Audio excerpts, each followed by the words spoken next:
मृत्यु एक ऐसा विषय है जो सदियों से विज्ञान, दर्शन और अध्यात्म का केंद्र रहा है। इसे समझना न केवल जैविक प्रक्रिया को जानना है, बल्कि इसके गहरे अस्तित्ववादी अर्थ को भी समझना है। यहाँ मृत्यु का विस्तृत विश्लेषण दिया गया है। जैविक दृष्टिकोण। विज्ञान के अनुसार मृत्यु जीवन की जैविक क्रियाओं का स्थायी रूप से बंद हो जाना है। क्लिनिकल डेथ, जब हृदय धड़कना बंद कर देता है और सांस रुक जाती है। आधुनिक चिकित्सा में सीपीआर के ज़रिए कभी कभी इसे पलटा जा सकता है।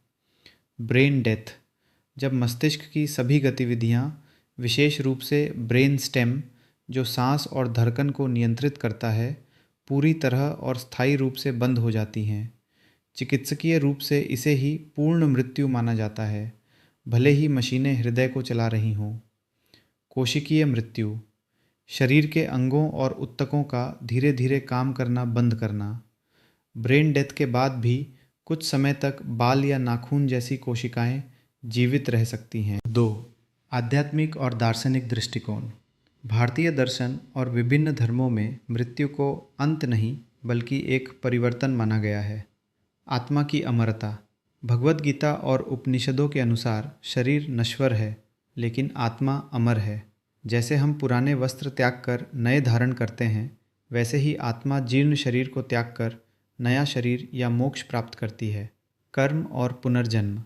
हिंदू, जैन और बौद्ध दर्शन में मृत्यु को कर्म चक्र का एक पड़ाव माना गया है। मृत्यु केवल इस जन्म के कर्मों का लेखा जोखा है, जो अगले जन्म या अस्तित्व का आधार बनती है। ऊर्जा का संरक्षण। वैज्ञानिक और आध्यात्मिक दोनों नज़रिए से ऊर्जा कभी नष्ट नहीं होती, केवल रूप बदलती है। चेतना भी ऊर्जा का ही एक सूक्ष्म रूप मानी जाती है, जो ब्रह्मांड में विलीन हो जाती है। 3. मनोवैज्ञानिक दृष्टिकोण। मनोविज्ञान में मृत्यु को मानवीय अनुभव का सबसे बड़ा डर और सबसे बड़ी सच्चाई माना गया है। अस्तित्व का संकट, एग्जिस्टेंशियल एंग्जाइटी। इंसान एकमात्र ऐसा प्राणी है जो जानता है कि उसे एक दिन मरना है। यह ज्ञान ही उसे जीवन का अर्थ खोजने, कला बनाने और विरासत छोड़ने के लिए प्रेरित करता है। स्वीकार्यता। मृत्यु का भय अक्सर अनजाने का भय होता है। जिन्होंने मृत्यु को जीवन का स्वाभाविक हिस्सा मान लिया है, वे जीवन को अधिक पूर्णता और निडरता से जीते हैं।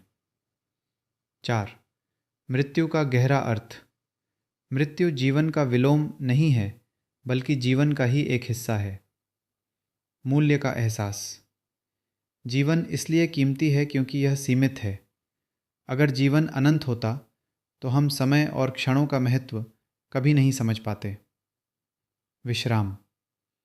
प्रकृति में हर चीज़ का एक चक्र है, उदय और अस्त, निर्माण और विनाश।